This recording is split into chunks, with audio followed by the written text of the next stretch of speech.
Hello.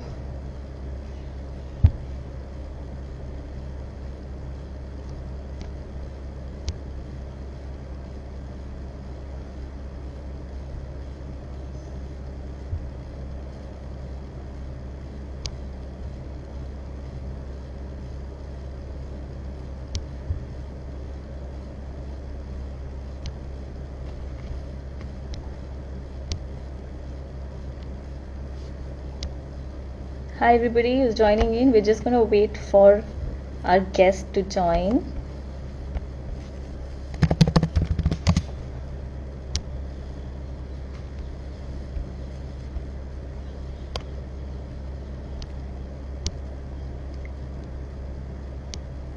Hi Mayur. Hi Meghna. Hi Siddharth. Thank you for joining. We're just going to take another minute.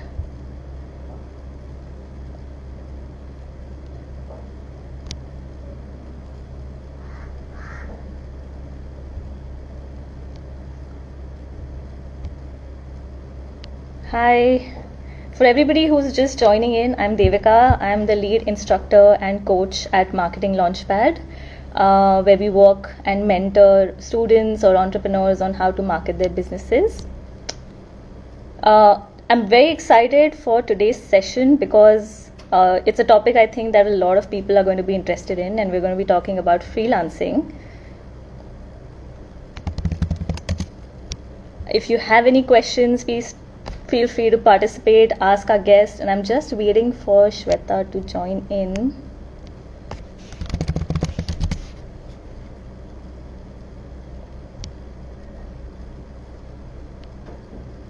All right, she's here. Just going to invite her in.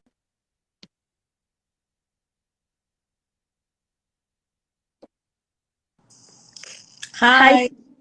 At last. Hi. Thank you for joining. Good. How are you? Very good. All right. So I'm very excited about this session because, freelancing is something literally every second person wants to do. And it's like the buzzword after, the great resignation. And, every second person wants to do their own thing. And it's totally something I think everybody is going to benefit from. So before we jump to that, I'm going to introduce you and tell everybody, about you. So guys, we're joined by Shweta, who's worked in industries like social commerce, coaching and training, retail and restaurant. And she brings like more than a decade of experience in building and marketing content, for the various platforms like radio and print and live. And she's going to bring all of that knowledge to our live session today and going to hopefully candidly talk to us about her journey as a freelancer, all the good stuff, the bad stuff, and everything that we need to know. So thank you, Shweta, for joining us. It's an absolute pleasure. I'm like so happy to, because I know that there I are know. people who keep asking me questions about freelancing. So I'm just really happy to kind of dole out things that I've learned over the Yeah, past. and the strangest thing is that like so many people that I've mentored through Marketing Launchpad, everybody, like especially freshers, also, and I'm seeing this shift in the last 2 years that we don't want a full-time job, we want to do our own thing, we want to make our own rules, and everybody seems to want to become a freelancer. So I'm going to jump right in, and ask you what made you make the switch. Why did you want to become a freelancer, and how did that happen? Right. I mean, I could say a lot of things, but basically the truth is I got fired just during the pandemic in 2020. So unlike a lot of people, I didn't really have time to prep. I just had bills to pay and I just decided to do it. So that's how it started. I didn't have a plan B, obviously. And yeah, suddenly like I lost my job and next day I just had to figure it out. That's how I decided to jump to becoming a freelancer. But having said that, I think I was very quick, thankfully. I was able to act on my feet. I was able to understand what it is that I'm good at, what it is that I'm not so good at, and how I can just market myself. So initially, obviously, I mean, now that I've been doing it for 2 years, I can say that I'm like mildly successful in at least like, understanding what I'm good at and able to push I think myself. you're just being modest, but we'll go past that. Obviously, I mean, it's a journey, right? It's a whole journey wherein you are underselling yourself. You're probably shy, and I think this is something that I have to say that I think when you walk into a party, perhaps everybody is so excited to talk about their jobs, with a drink in their hand. But I think freelancers, like we tend to kind of just sit on the sidelines because you're like, Yeah. trying to be a freelancer. I'm trying to kind of, work on my next gig. So I think we never really kind of sell ourselves or sell our services, sell the things that we're really good. Yeah. So I think that was the first thing that I started doing, wherein I just became shameless. I just said, okay, you know what? Like, I started writing about the things that I have learned all. And I used to just literally, it's like theater. It's like a workshop, wherein you have to constantly kind of tell yourself, okay, this is what you're good at. Maybe I studied journalism, so I knew I could write, but then I knew, like, I can actually write in order to sell stuff, sell a product, sell a service. So I said, okay, why not? So yeah, I think it's just kind of, gathering all the lessons that you've learned and putting it out there. So that was one of the I did, and I tend to kind of define my expertise, and that brings me to the next point. I would actually like to talk about some of the things that I think people should start doing if they want to Yes. start freelancing. Does that help? Yeah. Yes, I would. And especially from a perspective of if you're new, like for example, in your case, you obviously bring a lot of years of experience. You've done a lot. You've worked in various sectors with different mediums. So I think in your case, you do have a little more clarity. But let's talk about both cases, right? Somebody as experienced as you are, and somebody, let's say, who has just a year or two of experience, but for whatever reason, they're not able to, they don't want to work full time and they want to make the switch. So how do you really go about it, or, factors to consider? Right. Actually, there's no right answer to this. But if I have to think a little bit, I would just say that, of course, I don't think you should start at the very beginning of your career, because at that point, you just want to be a sponge. Like, you just want to go out there and just absorb everything. Even if that is sitting with, let's say, your manager, who's kind of telling you how to run Excel, for instance, or it's your copywriting intern, who's writing copy, and you're just observing somebody who's posting. Like, just do everything, try to understand why people are doing what they're doing, how it's actually, like, sort of helping the core objective. And in this case, I'm just speaking about one function, which is marketing, because I believe, most of our audience here today want to understand how to be a freelancer in marketing. So yeah, I think that's the first thing that you need to do. So maybe, yes, if you're just starting out your career, I would say don't think about freelance being an end goal. Do the dirty work. Yeah, do the dirty work. Just do it. No questions asked. Just go ahead and do it. And after that, once you understand what you're good at, and honestly, Devika, I think that obviously takes 2-3 years of effort. Wherein you're just it without thinking about anything, without thinking about the end outcome, without thinking about the end goal, wherein you're just able to constantly just give in, as boring as it sounds. But come on. So I think do that. Yeah, you can sort of see a pattern wherein you're able to draw something and say that, okay, you know what, chalo, I'm good at these things are what people are coming to me for. So this was something that I learned during one of my jobs. Like, somebody very senior from Google had visited, and they were talking about how to find what you're good at. And they said, think about the people who reach out to you and why they reach out to you. Whether that's people like up the ladder or below. Like, why is it that they're reaching out to you? And I kind of sat myself down, and I was like, okay, yes, the kind of emails I'm getting are so and so. These are the kind of people who are calling me. Maybe it's just for something, to write better letters, to write, I don't know, whatever, like, make sure the resume looks good or whatever.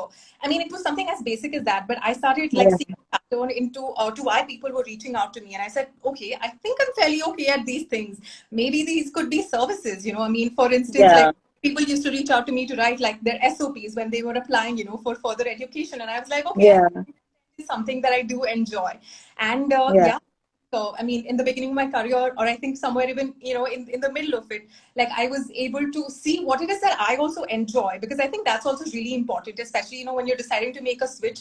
It's about understanding what it is that you really enjoy, because it's only then that you will be able to kind of do a lot more of it. Because let's be honest, you want to be a freelancer. That means you want to make money. You want to kind of flexibility, that freedom, and make a shit ton of money at the end of it. That means good at something. Let's say if you're good at running ads, you have to run like 50 ads for 50 different clients. So you got to enjoy. I think it's just about understanding, just really, really listening to what it is. What it is that you're good at, what it is that you think you can offer as a service that people are willing to pay money, because ultimately that's that's important, because I've also come across so many freelancers who for example, they want to write, but you're not good at basic grammar, or you don't know how to plug in some SEO keywords or do that basic research, and it's such a red flag because, and this is just to elaborate on your point that what are people reaching out to you for? So figuring that out, I think, is so important for anybody, right from a fresher to an experienced person, because if people are not reaching out to you, you're in for for a bumpy ride if you're just starting out as a freelancer and people are not really reaching out to you for Or anything.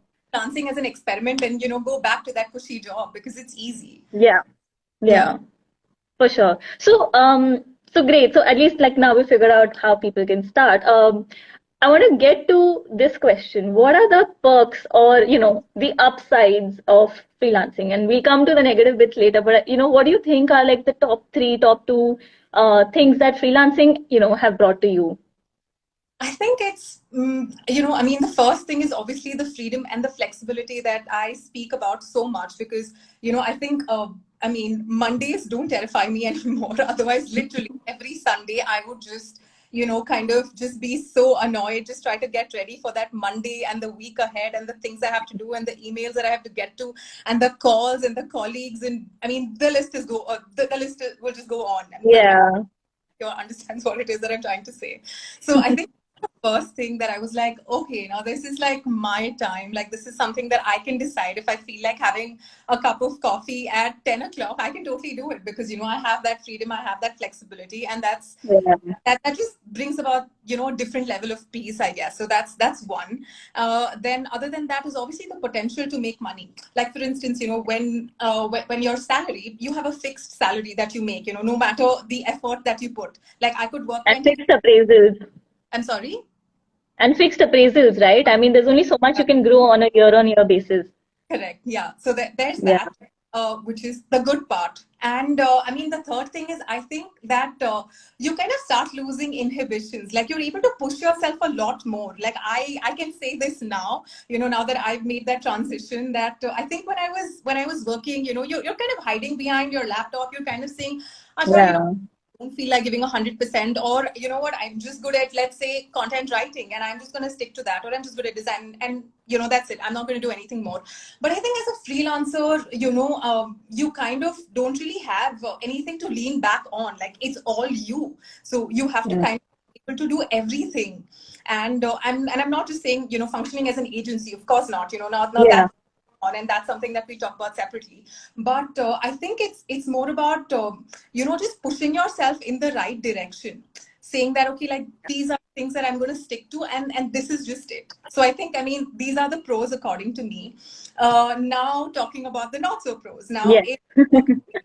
if you decide to be a freelancer, well, I think the first thing that you deal with is taxes, because you're suddenly going to have like you're going to go from one to you're going to go to probably like 20 clients, and then like you have to kind of manage your own finances. You don't have an HR to hide Yeah. behind. You don't have a person who's like your finance expert or your CEO who's sitting and tracking all of this. Like, so you have to do all of the work, I mean, Yeah. right? Like managing the work to tracking the work to making sure the clients are happy to looking, to look exploring more clients, like increasing your client base, to tracking your finances and seeing, acha chalo, I'm hitting my goals. Okay, they're sending me all of the invoices that I am generating. Everything's like on track for the tax season. So I think that's like one thing I personally don't enjoy it, which is why I know that Yeah.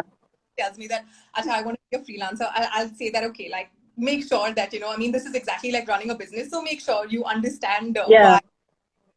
That's Yeah. one. And I think that's something people also don't realize, that you have to project manage everything, like Yeah. everything from Yeah. coordinating on bills to just about anything, right? Like client servicing. And so yeah, for sure. I like totally understand the pain for that. But yeah, you were saying what's the next thing that you hear about freelancing?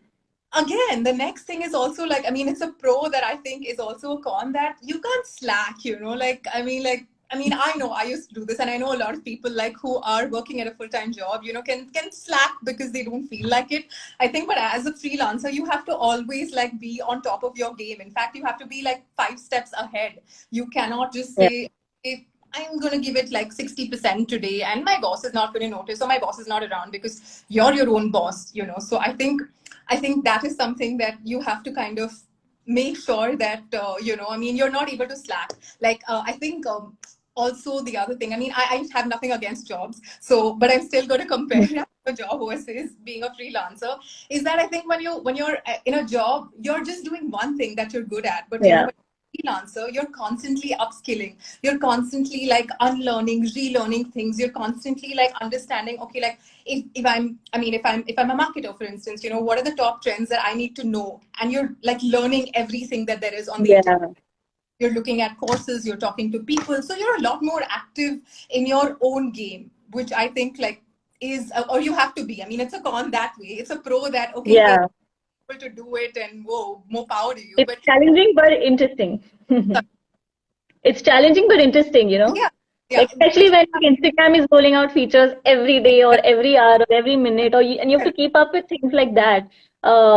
It's fun if you have the right mindset for it, but yeah, otherwise it can be a pain right, in so certain cases.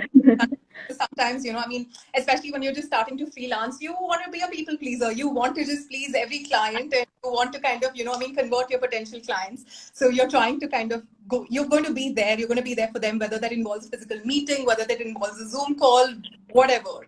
So I think it also means that you're kind of not able to manage your personal and professional hours, which I think is Yeah, also jobs today, because there is no 9 to 5, there's no concept that exists, but at least you get Sundays off as a freelancer, at least in the initial years, I would say. And I mean, I'm still there, like I still sometimes don't get Sundays off, or I don't have a vacation, but yeah, I enjoy it, which is why I keep saying that if you decide to make the switch, make sure that you define your niche and you just go deep yeah, in, because God knows you'll be right.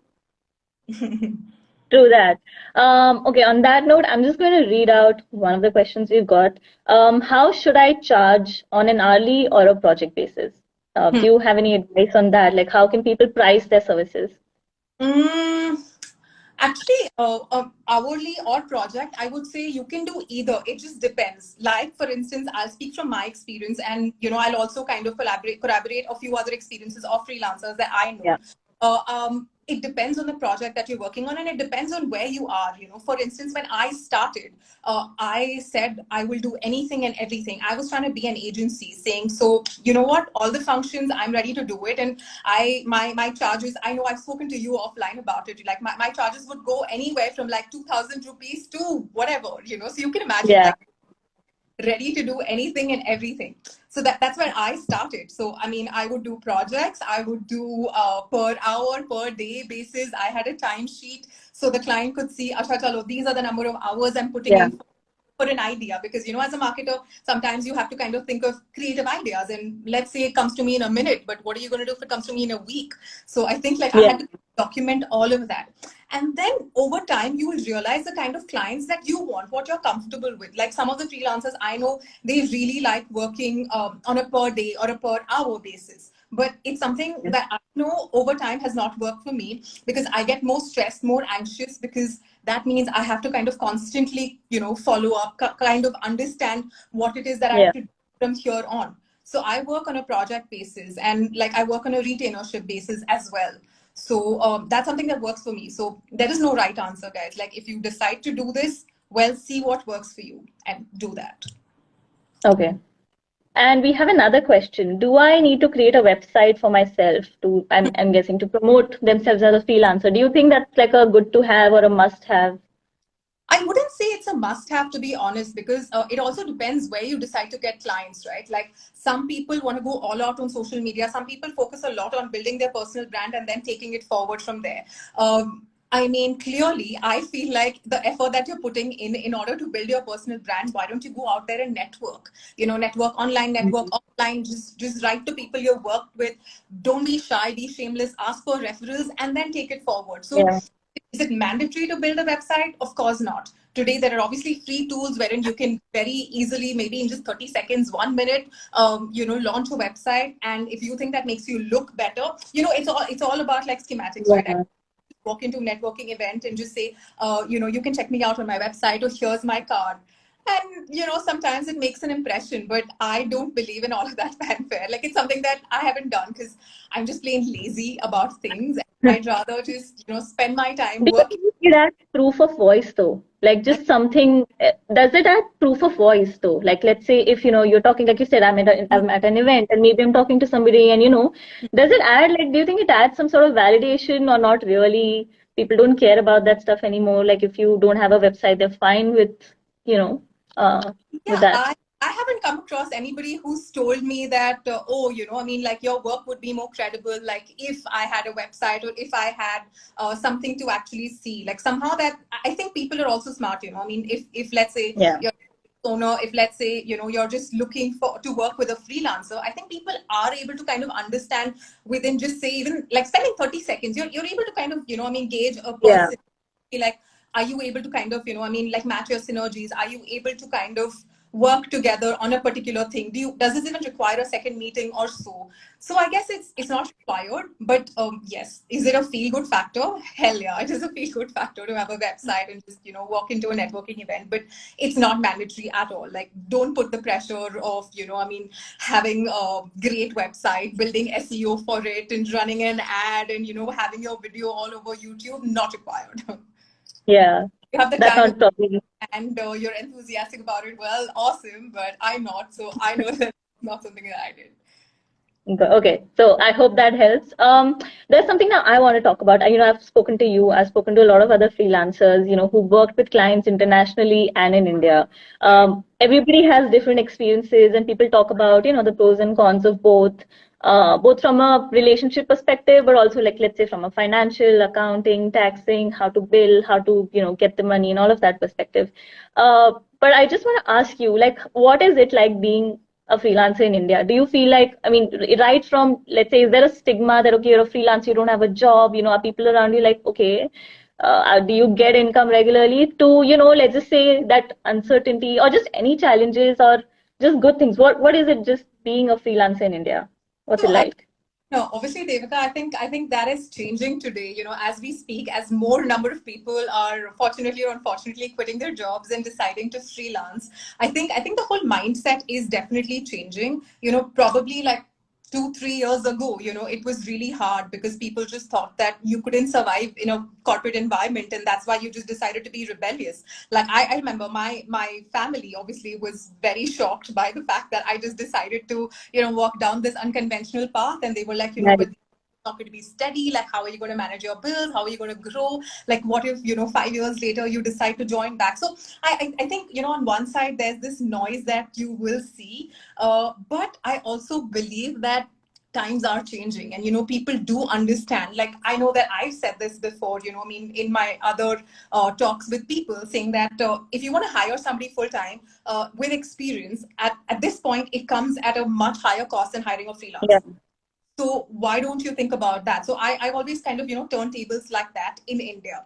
It's not hard at the moment because I think people are not blind or ignorant anymore as they used to be before. Good for us. But Yeah.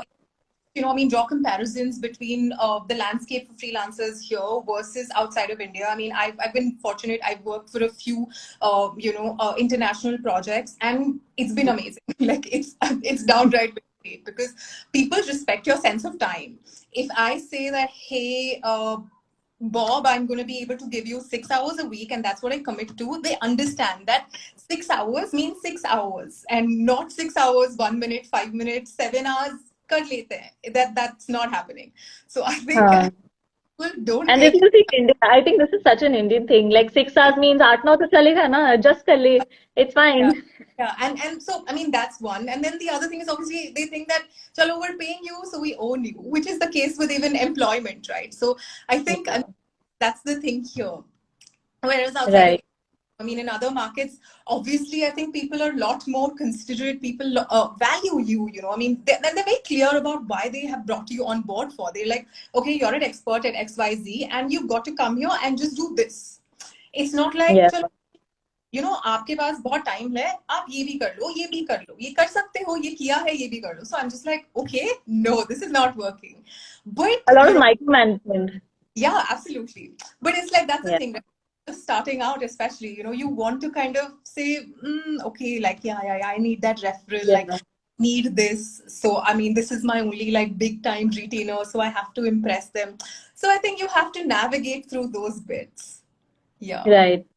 And I think COVID helped. I think this shift in, from full time to freelance would not have happened if COVID hadn't happened. I think that Absolutely. just showed people that yes, you can be at home in a lockdown for a year and you can still make an income and you can still work and reach out to Yeah, people and get things done. correct. So so that I think was, I think, a great enabler in freelancing. I'm sorry. So that was, I think, a great enabler in Correct. freelancing, right? To get freelancers out there, find business, find work. Yeah, Yeah. undoubtedly. Okay. I'm going to ask again, I'm going to stop for one of the questions. So we have somebody asking, what are the best sites to market yourself as a freelance content writer right now? See, the usual, you have so many, like you have Fiverr, you have Upwork, you have Freelancer, you've Simply Hired, you have pay per hour. Sorry, I'm sorry, people per hour. Like this, there are a lot more. And also, the other thing that I do want to talk about is there are industry specific, communities on Slack that you can join, even as a content writer, even as, let's say, whatever, what I mean, whether you're a designer, whether you're a developer, whatever it is, that you can join these communities, these micro communities. And I think this is where you'll find your actual gigs. But again, Right. I mean, if you're in India, which I'm hoping everybody who's watching us today is in India, I would say use your own internal networks first. I'm pretty sure that, today, like, you can first exhaust your internal network before you try anything else. Right. Yeah, nothing Okay. like.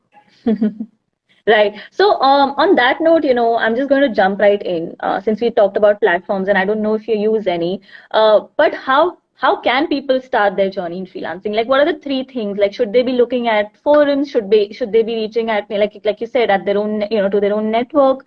What do you think are the few things, somebody can do to start their journey today I or think find work? undoubtedly, Devika, I mean, how we started talking, I think the first thing that I would definitely say is define your niche. Because, I mean, as a freelancer, whether it's your client, whether it's you yourself, you start thinking of yourself as a one-man agency. And I think that's a big mistake. So, you have to realize you are an individual contributor who is great at doing one particular function, sub function. So just focus on that. Tell yourself, tell others that this is what you're great at. Like, this is your A game. So I think that is one. Then the second thing is thinking about your pricing. I think that's very important, and this is where I think most people do go wrong. You're either underselling yourself and your services, or you're not aware of what the competitive pricing is. So you're just unsure. So I think Yeah. overquote. So I think it's a bit of both, wherein you have to understand, like, what is the right kind of pricing for you. That's the second thing that I would say. And the third thing would 100% be shameless. Like, go out there and sell yourself like a boss. Because really, like, you're really good at doing what you're doing. So just go out there and sell. Have Yeah. faith. Yeah.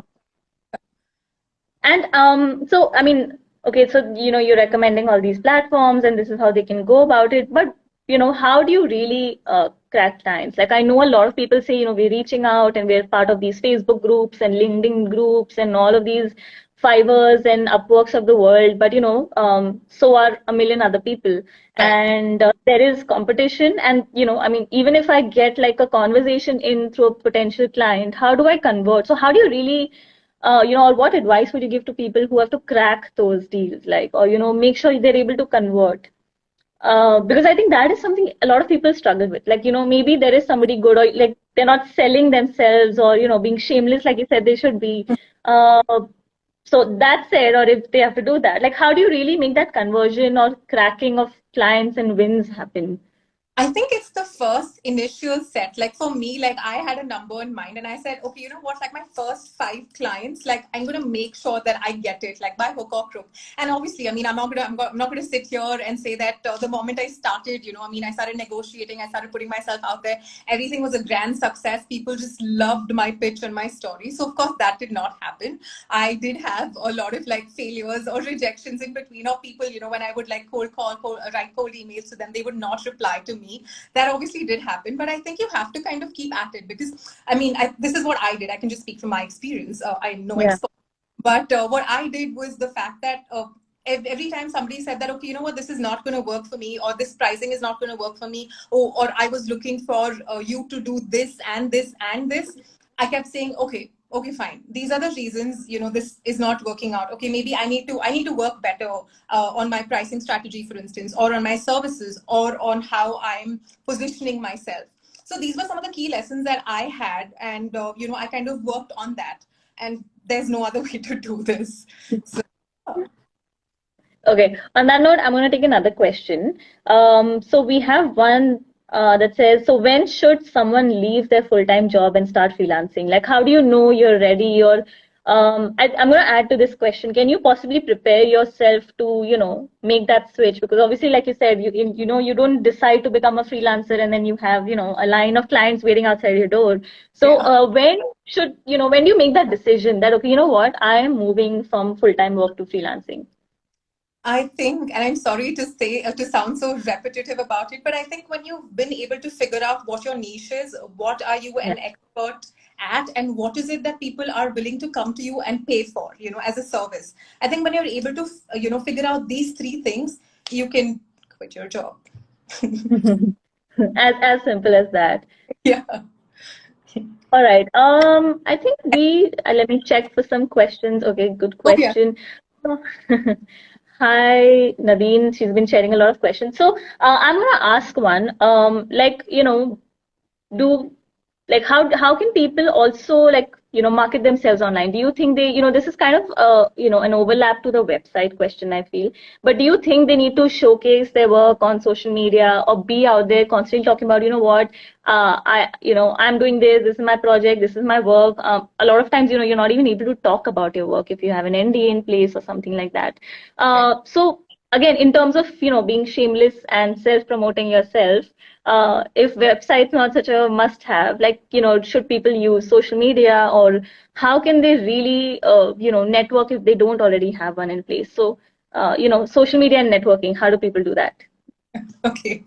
I mean, you're probably asking this to the wrong person because I don't talk about anything that I do online. I live very much, I mean, I work offline, though my job kind of does demand that I spend a lot of time online or I deal with social media as such.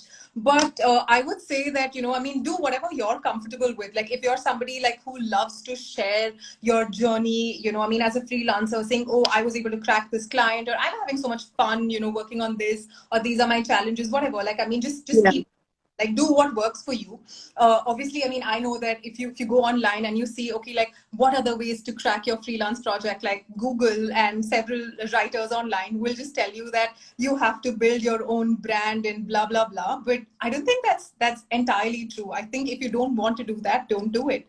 Like, figure out other things that work for you. Like for me, it was my network. I was just able to tap into my network. I was able to be shameless. I was able to sort of see, I mean, I was able to ask for referrals. The moment I hit like five Yeah. clients, projects that I did, I just, told them that, guys, you liked what I did, and, yay. And I had such Yeah. a great, just refer me to people. And that's how, it just kind of kept going. So, yeah. Right. On that note, so how do you build like a steady flow of clients or income?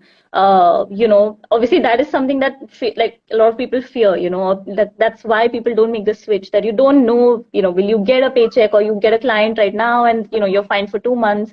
So how have you been able to do that? And again, any recommendations on how people can do that, steady income, so you're fine at least for a while or more. To be really honest, I would say that don't start freelancing with that as your goal in mind, saying that, okay, I have to make sure that this works like a job for me, and 31st, Yeah. I will get my fat salary or whatever, because it's not going to be like that. It's exactly Yeah. like, you're going to kind of, stumble. You're going to, I mean, you're going to stumble, like you're going to have a lot of uncertainties, but you have to realize that you're responsible for your own self. So what I did was I made sure that initially, I mean, I just took anything and everything that came my way, because nobody told me, how else to go about it. Like I was not sitting in understanding, this is how I need to do it, or what are the ABCs of freelancing, thrown into Yeah. it. Shit, I have my bills to pay, and what am I going to do? So I think I just kind of, I mean, jumped to it. But if I had to kind of think about how, then I would probably just say that, take it slow and steady. I mean, don't start freelancing because you think that you're going to be able to get something out of it, like get money consistently. But what you can do, and this is something that I do, is I make sure that I work on retainers. So I know that, okay, like if this is a project, like I'll define the scope of work along with the client in such a way that, okay, we both know that this is something that requires, let's say, 30 days or 60 days or 90 days or maybe 6 months of work. And Yeah. why that this is required, because obviously I'm not going to be spending 8 hours a day like a full-time job, so divide like the grand scheme of things into like days, into hours, and be absolutely transparent.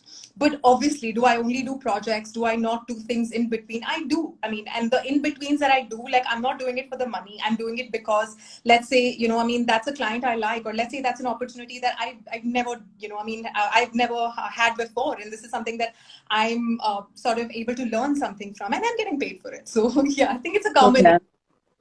that you need to Right. do. But yeah, just Okay. listen. I mean, just like draw out your journey, see what is working, what is not working, what are the learnings, what are the lessons. So Trust the process. yeah, it really is. And it's like working on yourself every damn day, 7 days a week. Yeah. All right. There is a question that I love.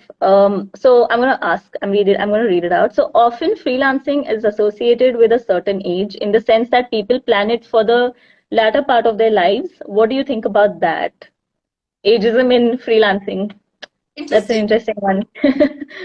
I think people look at it as something that they do at the latter part of their professional career, is because initially, you're just running, right? You have no time to think about what next. You're just like, or the next thing that you want to do is jump from job A to B to C to D, like manager to senior to director to, deputy, Yeah. whatever. Like, you're just like jumping through the hierarchies and positions, and that's basically just it. So I think that's probably why it was associated with something that people do latter.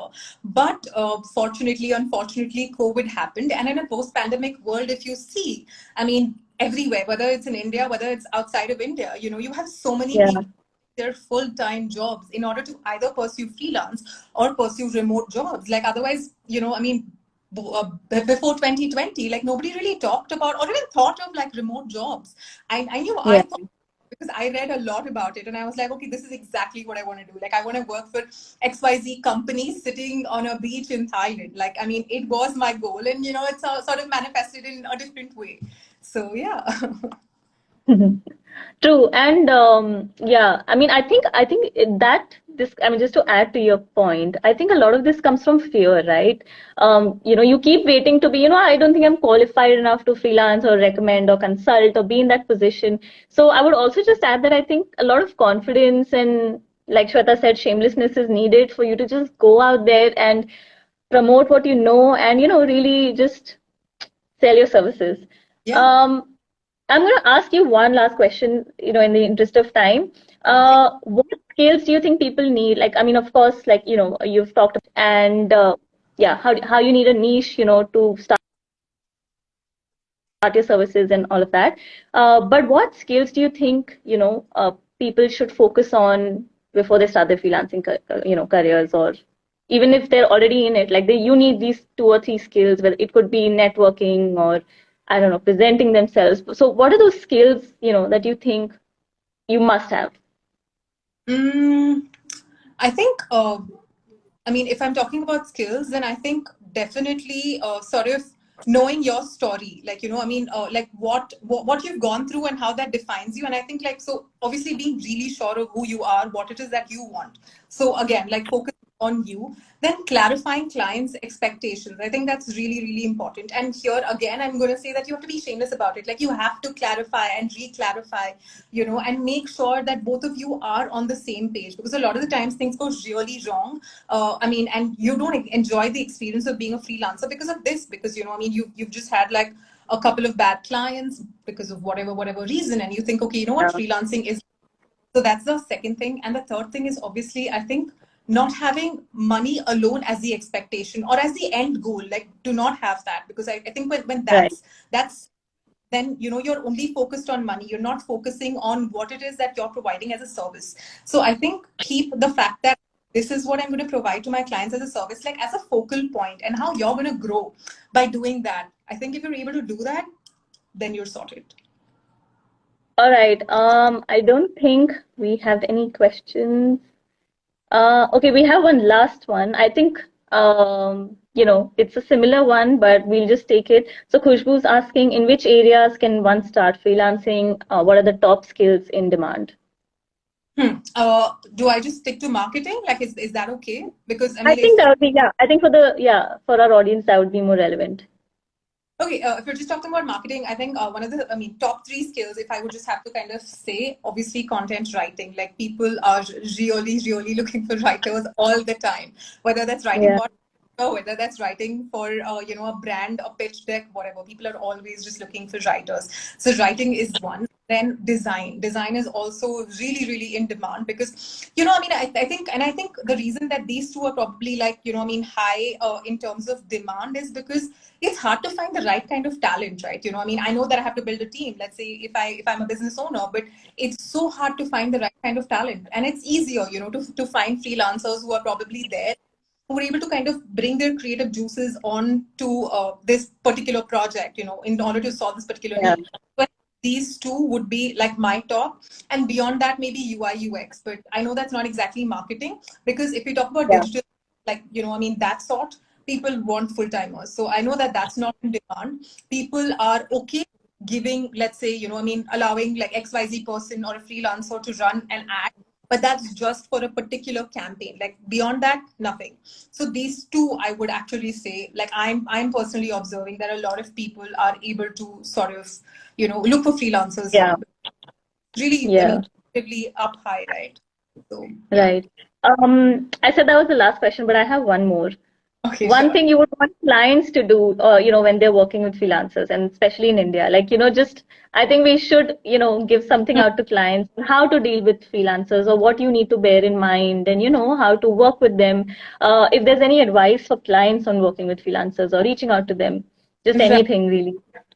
One of the things that I know that a lot of freelancers complain about is getting paid on time. Fortunately, I've never faced that. Like I've worked with really, really good people. So, I mean, money coming to my account when the work is complete is something that I've not had a problem with, but I know that it exists. The second thing is, I think expectations, I mean, for lack of sounding repetitive, I would say that, I think clients sometimes don't understand what it is that they actually want you for. They think that they're going to get a freelancer on board, and you're just going to kind of, swoosh a magic wand, and let's say, I Yeah, mean, if the I'm following is going to go up by 10x, or let's say this campaign or this shoot is going to look phenomenal. Like sometimes I want to say that, okay, that's not how it is.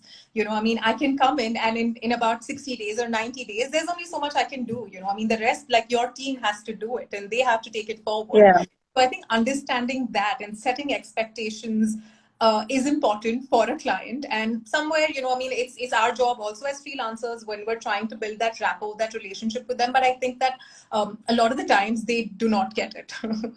And the yeah, third, obviously, being respectful of your time and of your effort. They think yeah, that freelancer, it's okay for them to call you on a Friday at 8:30, just like your boss. And sometimes, I mean, I literally would have to tell them that, okay, you know what, not your employee. Like my hours are up, and if this is extra, then it's going to be chargeable. So it depends, I mean, some are respectful, some of them are not exactly respectful. So yeah. these I are think my it's all about setting your boundaries and communicating, right? Like, for example, I know a lot of people who also set end dates to projects, especially in cases of design, because sometimes people, aren't giving timely feedback or closing or, signing off on a project. And you really can't expect that one person or that one freelancer or consultant to really wait another 6 months because, things at your end aren't moving. It's just not fair, right? Because it's somebody's livelihood at the end of the day. So I think and this is my advice to people that, just set very clear deadlines, timelines, what time you work, when are you available, when are you not available, because um, this would apply probably even in the job setting, but especially in the freelancing yes. sector. Yeah, that just write it down, put it in writing, and like, so you have it like it's ready to shove in somebody's face that, hey, listen, this is what we discussed, and just a reminder, gentle reminder. Yeah.